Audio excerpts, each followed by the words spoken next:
ইসলাম মানে শান্তি করা আত্মসমর্পণ, প্রভুর রাহে ইবাদতে ঢেলে দেয়া মন।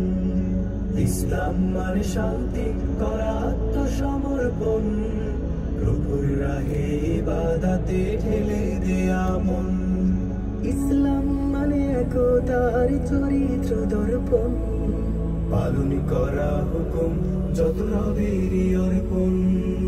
ইসলাম মানে শান্তি করা আত্মসমর্পণ, প্রভুর রাহে ইবাদতে ঢেলে দে।